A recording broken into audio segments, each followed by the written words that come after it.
Alright guys, well, for whatever reason, I was designated the Scourge guy a little while ago, so they have an update to the Scourges, to the way Horsemen are going to be being released to new players, to current mid-game players who don't have them maxed out. They've changed the structure of how the Scourges work. Lots of people are super upset about this, but I don't think you're seeing the full picture. I think this is actually an amazing change for players, all players, new players, mid-game players, all players. In this video, I'm going to lay out why I think that is. I'm going to fight with my Twitch chat live with you guys about the dissenting opinions they have, and then you can see whatever you think is the right call from there, and we're going to have a great time. So enjoy the video, sit back, relax, and I'll see you in a little bit.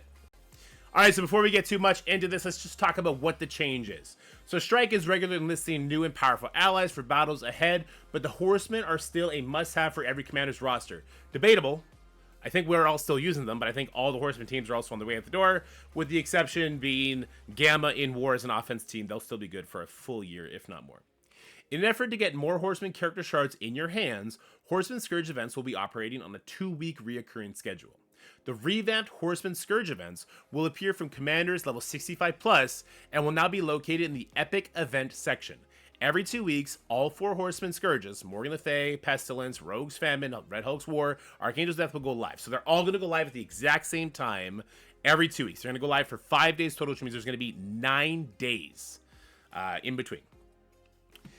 You'll see milestone divisions dependent on the number of Horseman character shards you've accumulated when the Scourge event begins. Milestone rewards will feature character shards for a specific Horseman, red stars for Horsemen, and valuable gear. So I don't have the rewards picture right now, but I'm going to get it from somebody. It's going to be up on the page while I talk about this next part. The value of the Horseman characters right now. There is no reason for anybody to rush their Horseman teams right now, okay? You would never drop all the new characters. You would never be like, I'm going to shelf the Extreme X-Men team right now, and I'm going to work on these Horsemen. None of them have that sort of value.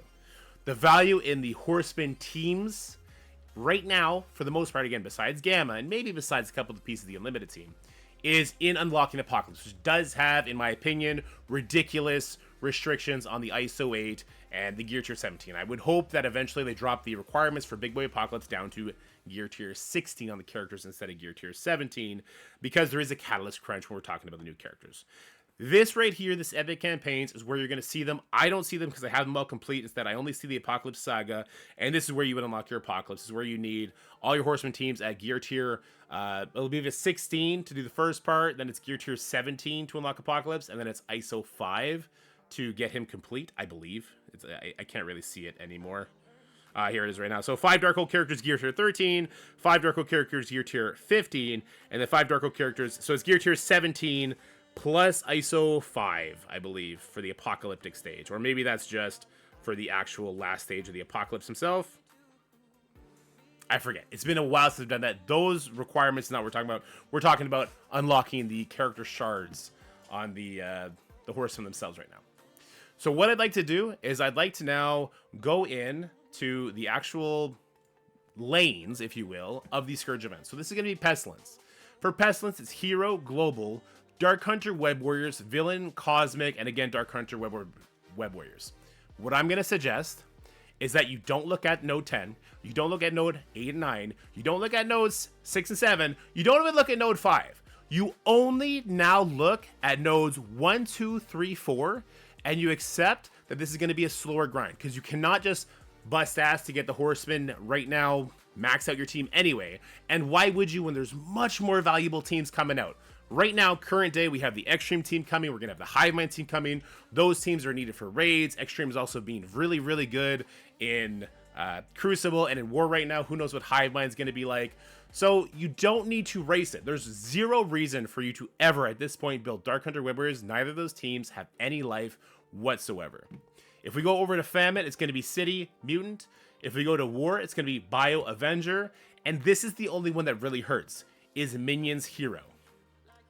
This minion part. This minion part sucks. Maybe we can, as envoys, we can try and push them to just make this unrestricted, or to make this villains. Change the minion thing. That's the stupidest part about this right now. But there's also scourges in the Death Scourge that makes minions a lot easier to do. Like, you don't have to have your characters super built up for this.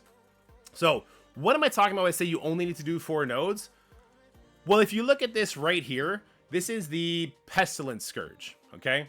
This is doing difficulty 10, all Scourges equipped, and you'll see that what I'm going to do, because we used to have to get 1.5 million points in order to max out the milestones. Right now, I'm going to put it up the screen, thanks to Juicy for this one, you need 1.35 in order to max the characters out. Not even 1.5, so it's a lot easier. And the unlock requirements are even lower. That's something for a different video to talk about how you can get those unlocks a lot easier. But what I'm going to be doing is I'm doing the first two nodes, the first two hero nodes, and then I'm actually using the Apocalypse team. You can scratch this. This is global lane. You could use Extreme for this. You could use, if you do have some Horseman luck, you could use that along the way. You could use Rebirth for this. You could use a bunch of different global teams that have come in since then. The Pegasus team will walk over this. There's lots of teams that'll beat it up. So what I end up doing is I end up doing just the 4 nodes on difficulty 10 with a bunch of Scourges equipped, and I'm going to get a score that vastly exceeds what you would need in order to unlock Morgan Le Fay at the max level under her current new system. So you see the run score is 1.5 million instead of 1.3, which is what would be needed, okay? In fact, let's go show that picture. So this is the picture I was talking about right here. So thanks to Juicy for this. So it's 500k for unlock, 700k for 4, 900k for 5, 1.5 for 6, and 1.35 for 7. So I would still suggest maybe the unlock, somebody was saying this in chat earlier, that we get enough gold that you could put enough love into your web warriors, whatever, to try and get that 500k to get the unlock. Even that, I would probably leave my web warriors level 1 if it was just me doing it, because I don't see the value in unlocking Morgan Le Fay that early. If I'm at that part of the game right now, I'm only worried about the new teams, keeping them up to date, because if we look at the characters that we have available now, these are the characters we have available now for the first section of the Morgan Le Fay. We have the Extreme X-Men team, a couple new additions to the heroes that we didn't have before, Secret Defenders, so there's Robbie Reyes, there's Hardlight, there's Photon, those characters are new. The new Avengers are new here, Quicksilver's new here. These are characters that are so much more powerful than what we had when we did the Pestilence event, that you will not have to build them up as high as what you saw me do a second ago when I did the 4 nodes in difficulty 10. So what I would suggest is, instead of building up web warriors, I would maybe do difficulty 8 with these new characters. They wouldn't have to be maxed out like they are for difficulty 10 currently, which is going to not be the max soon. Soon it's going to be level 95, it's going to turn to level 100 to be the max, and we don't know the kind of stat difference that's going to make. Maybe it's going to be a super high damage jump, like 90 to 95 was. Could you imagine that? All of a sudden you can throw Robbie Reyes in, he's annihilating teams. These are the new heroes that you could use that we didn't have access to. These are the new global characters we didn't have access to. We didn't have the War Dogs when this first came out. We didn't have the Extreme X-Men when they came out. You don't even need Rogue for that team to be amazing, right? We didn't have Pegasus. We didn't have the Pegasus team. We didn't have the Rebirth team. You have so many more options that you would have built for different reasons. City section. We didn't have Black Cat. The Symbiotes, the Hive Mind, they're going to be getting a rework CERN. Robbie Reyes, this would be for your famine at this point. We didn't have Photon. Oh my god. The mutant section, again, the Extreme X-Men team is going to be kind of the catch-all for current day, but maybe you're watching this a year from now, and there's a new hot mutant team that you're going to be able to use instead of the Extreme team that's going to carry a bunch of these sections. Then we got the Bio section for the Red Hulk team. Now, obviously, we're going to have the Hive Mind team that's going to be new, the Masters of Evil, there's Nova, the Tangled Web team. Ugh, Jesus, the new Avengers. There's lots of stronger options you guys will have access to. We didn't have access to. New Avengers are going to be great for the Avengers section. You get some Iron Man Infinity War going on there. There's probably new Avengers that come out before you know it, because there's always new Avenger teams coming out. Then there's the Minions. This is the worst section by far that everyone's going to have to worry about, right? But this is my point. Those first 4 nodes for each section, that's all you should be worried about. You should just be worried about having giant heroes, giant global team, giant city, giant mutant team, giant bio, giant Avengers team, mutant minions, and then heroes. Because at the end of the day, newer is always better. Always, always better. Whatever the newer characters come out, they're going to take away the investment needed to do what we did back in the day. To score 1.3 million a month from now is going to be 3 times easier than it was a year and a half ago. Just because new characters come out like Robbie Reyes, like Nightcrawler. Reworks happen to characters like Kestrel. Who knows? Maybe we're going to get new Eternals and they get reworked. there's always a newer, better option for you to be able to handle these Scourges with. Do not build up your Web Warriors. Do not build up your Dark Hunters. Do not build up your Young Avengers. Do not build up your Asgardians. Do not build up those teams because they are not going to serve you. Do not build up Bionic Avengers. Jesus Christ, do not build up Bionic Avengers, okay? The question then becomes, who do you prioritize? Morgan Le Fay, she's going to be the hardest because her Scourge was the hardest. For her, you're going to need heroes, you're going to need global. You have great options for both of those. Just passively playing the game, you are eventually going to have Giant Secret Defenders, Giant Extreme, Go With God. Congratulations, you got your Morgan Le Fay maxed out. Whenever, say you're level 70 right now, so you don't have her maxed out, but all your extreme characters are level 70. You learn 71, you build them up to 71. You get to 72, you build them up to 72. By the time you get to level 85, you've kept your extreme X-Men team up to date with that. Congratulations, you have an amazing raid team, and you've also been able to use them to tackle all of the nodes for Morgan Le Fay, those first 4, and you're just kind of increasing the Scourges, increasing the difficulty as your characters are getting stronger. You are just passively getting these shards on the Horsemen at a faster rate. I would do Morgan Le Fay, Red Hulk. You know, he's got the, I believe it's Bio, then Avengers. That's also going to happen just organically. Your Bio characters, you start building up your Hive Mind team for the new raids. Then you're going to have your Avengers. That one's going to happen when you start doing your new Avengers. Maybe you're doing that for, it's not Nova. Who is it, for Green Goblin or Black Cat? Whatever the new Avengers are used for in the new raids like that. You're going to have your Iron Man Infinity War you built from Pegasus, so just put more love into Pegasus than you do into Darkhawk, because at least he has the Avenger tag. So you get to kind of work up with the new characters that come available, whatever tags they slot in, because they are not specific tags until we get to Archangel. So here's the thing about Archangel. Archangel needs minions. They've already said there will never be another minion team that comes out. At least I think they said that somewhere.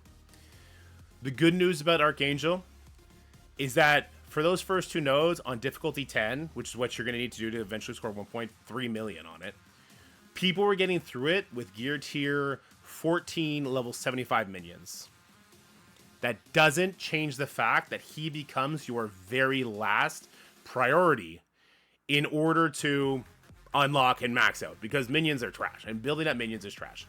As far as the minions you want to do, very, very clearly the minions that you want to do are going to be the Ravagers, which is Stitcher, Bruiser, Boomer, along with Lieutenant and Riot Guard. And you want to put as little investment in these guys as humanly possible. When I say people are getting through it at gear tier 14, level 75, that'll become cheaper as you get higher and higher and higher up. Like cheaper as resources, whatever raids you're doing, to start getting more gear, right? I would still suggest being as cheap as possible, because remember, it's a Scourge. You can back out, you can retry as many times as you want. Archangel is going to be the character that people are going to probably do last, which is almost unfortunate, because Archangel is the battery for the Horseman team, right? But we don't really use the Horseman team yet. There are game modes where we might start using the full Horseman team in Apocalypse. Tower of Kyle, Escape from Kyle, whatever the hell that one is. We get to use 3 legendary characters.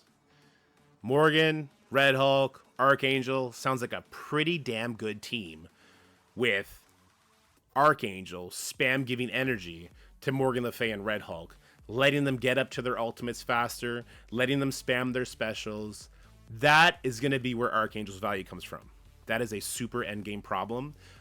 If you're the type of person who doesn't have Archangel unlocked and maxed out right now, probably not a problem for you to care about. Unless you're crack, and then hopefully you're going to have like a maxed out Nova, maxed out Black Cat. You could try and make it work something different like that. And then Rogue. Rogue is, what is Rogue again? She's City, and then she's Mutant.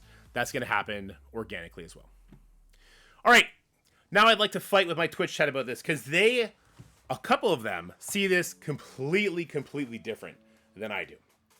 I know, Juicy, you were saying you see this completely differently, and I would like to argue against you. So full Horseman team will never be a team. APOC is so much better on team like MOE, Sub 6, whatever. Yes, of course. In Crucible and in War, in Arena, whatever the case would be, the full Horseman team is never going to be a thing. That's just not going to happen.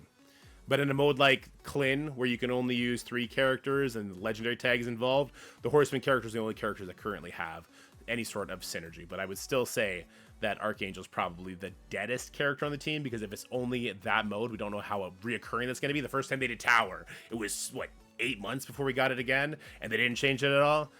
He's going to have a lot less value there. Also, shout out to Dutch Redder. What up? So let me scroll up, because there was some criticisms earlier that I think we should talk about. I prefer to push them to change what you need to unlock APOC versus changes to the Scourge. That's what, wait, sorry, you can't see what it, this is what Pathfinder's saying, and I would agree with the sentiment. I think changing what's needed for Apocalypse is like, Apocalypse shouldn't need the Unlimited team anymore. Apocalypse should need mutants. You know, Apocalypse shouldn't need the Darkhold team anymore. Apocalypse should need Mystic characters. It should change like that, I think, which would help people grow organically faster. I don't think anyone's going to argue with me on that, but I don't think they'll ever take a step on that. All right, do we have any fights? I'll edit it out so we get fights. All right, so Juicy's saying, so people were unlocking Horsemen at 65. Now they wait till 85. That's not a great thing for new players. Apparently, you posted this a few times. All right, you sassy bassy. Who cares? Who cares about unlocking Morgan Le Fay at 65 as opposed to 85? You have new characters that you should be focusing on before you even give Morgan Le Fay the time of the day. New character like Forge comes out, you just got him from the monthly event, you should put all your resources into him. You should get him up to snuff. If you're level 65, it takes you that long to get those characters up, to put them back to where your like max baseline is. And then you're going to get a Sunspot.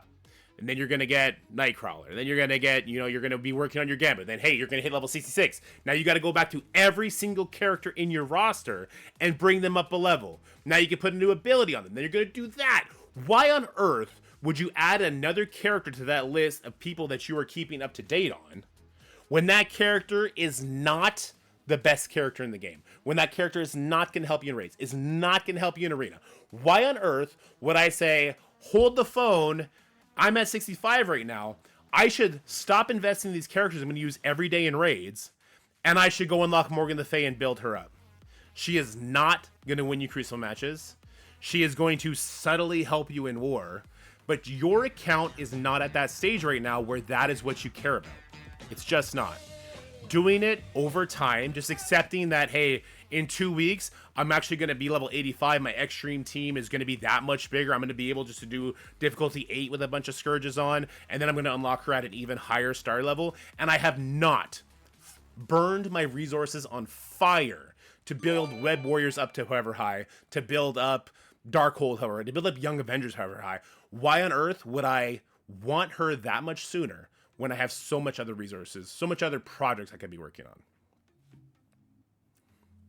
For new players, what's the point of MLF Rogue, Red Hulk? The only thing they're truly missing is Apox. That's my argument, Path.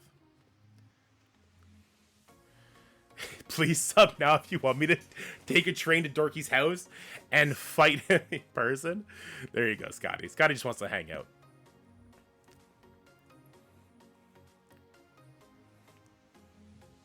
You can't get Apocalypse until level 85 anyway, so why rush? That's a good point, because you need to have them at least gear tier 17. Is that not level 90 for gear tier 17? I guess that's big boy Apocalypse. Right, gear tier 16 is 85. True. It would be better to have lower milestone rewards and just reset the milestone every 2 weeks. That would be a way for people to slow play it for sure. Horsemen had been easier to unlock during the year of Apocalypse. Otherwise, a lot of players would have felt that they never had any hope of getting Apocalypse and would have been totally disengaged for year-long Apocalypse chase from the very beginning. That is no longer the case. That's a good point as well, because you got to remember, Horseman characters, that was the first time people were getting legendaries on the first run if you were just an engaged player. They never had legendaries available at 3 stars before. So the fact that they had that was in itself a good change. The fact that they have it now, it's still a good change, because you just get to do it passively over time. The jump from 95 to 100, the gear tiers, maybe gear tier 19 comes, you're going to want to bring Nightcrawler to gear tier 19 to help unlock Mephisto. Well, congratulations, he is going to basically solo a couple of these nodes for you at that point. It's going to be crazy. My biggest complaint is that they haven't changed the outdated requirements, Web Warriors, etc. The milestone things actually make more sense to me. I don't care that they didn't update Web Warriors. If they did, and they made it the Horseman team, I think that's something Jutsi just recommended. Take off Web Warriors, Dark Hunters, take off Young Avengers, is it A-Force? Take all those off. For the Pestilence event, have Darkhold be the stage 5 and 10 team. For the Famine event, have Unlimited be the stage 5, 10 team. That's fine. That could work too. But why do I care when I could just do the first 4 nodes? I'm getting newer characters. As my account builds up, I'm just bringing those characters up with me because those are the better characters. Those are not the crept out characters right now. And I'm just doing the first 4 nodes. And through those first 4 nodes, I can get the maxed out characters. All right, guys, I guess we'll end this video here. I know you guys are going to want to fight in the comment section below, and I will entertain that. I will see you in the comment section below. I will bring my boxing gloves. We can shake on it after my hand is raised and I win, because this is an objectively a good change and is going to help people get these characters maxed out by putting no effort into those old teams that we had to. Think about it from this perspective. Omega Red, you still have to build up your secret Avengers. What are they called? Are they secret Avengers? You still have to build up your Captain Sam, your Maria, your Sharon Carter. Where are you using those characters now? You still got to build them up to 7 stars. You still got to build them up to, I think it's gear tier 14. You still got to put ISO 5 on them. Maybe that's not a big deal right now. But I could leave my Web Warriors at level 1. I could leave my Dark Hunters at level 1. My Young Avengers level 1. I could leave all of them all the way down there and just focus on the first 4 nodes. This is a better change. We want to do a Reddit Rager? Sure, let's go look at the discussion on Reddit, and we could talk about that real quick. Horseman milestones are up, and now I'm pissed. The new Horseman Scourges milestones are now viewable in-game, and I'm fucking pissed. Now I know it's going to be a shock to most people in this sub who are rather late game, but I'm firmly mid-game, just finished ED3, want to try and move into Doom raids. I've got my Horsemen up to 4 stars each, Arc at 5, through chipping away at the milestones with around 400 scores. Let's use an example. I have Morgan Le Fay at 4 stars through playing around 3 Pestilence Scourges. Now I go into game check to see how it scores. Okay. This is just somebody who doesn't know about the 4-node method. If you know about the 4-node method, and you just max out a bunch of heroes that you're using for all of your modes, you max out a bunch of mutants that you're using for all your modes, a bunch of global characters you're using for all your modes, then none of this matters anymore. You don't care about the milestones. This is going to be a one-and-done old-school legendary event. Double my average score because the game... So, if this is a person who hasn't been trying in the Scourges, and I would say continue to not try in the Scourges. Max out some heroes, max out some global characters, and you're going to be perfectly fine. Let's check out the comments. If you look on MSFGG, Power of Tunes is much lower. Difficulty 7 has 107 powers. Difficulty 5 is the original run, so maybe it all equals out. Let's go ahead and check that right now. Let's check the first node of the Morgan Le Fay. Still showing 500k. Still showing level 94. I'm not sure if they actually did lower the difficulty there. Where was the aerial? Isn't live yet, dude? Okay, just read it. Except before you can unlock and upgrade them, participating regularly when they were available. Now it's mandatory to invest heavily into some of the most irrelevant teams. No, it is not. It is not mandatory to invest in these teams. Do not invest in your Web Warriors. Do not invest in your Dark Hunters. You do not need to. You need to do 4 nodes. This is the conversation that people are having. They're forcing us to build Web Warriors. No, they're not. They're forcing you to follow Dorky Dad, all right? And that's what I'm going to leave this video at. Follow Dorky Dad, follow Pathfinder, follow your other great content creators that are all going to tell you, don't build your Web Warriors. You don't need to. You need to do 4 nodes, difficulty 10. Over time, the difficulty 10 with the Scourges is going to get easier and easier. Whenever there's a new gear tier, that you put a gear tier on one of your best hero characters. Whenever there's a level cap, you put a new level cap on your best characters. It's going to get easier and easier and easier. Join the cult, join the Dorky Den. Have yourselves a great day. Hope this finds you well. Bye for now. That's it for the video, guys. I hope you enjoyed it. If you did, make sure you like, share, and subscribe. Stay happy, healthy, have fun, and I'll see you in the next one.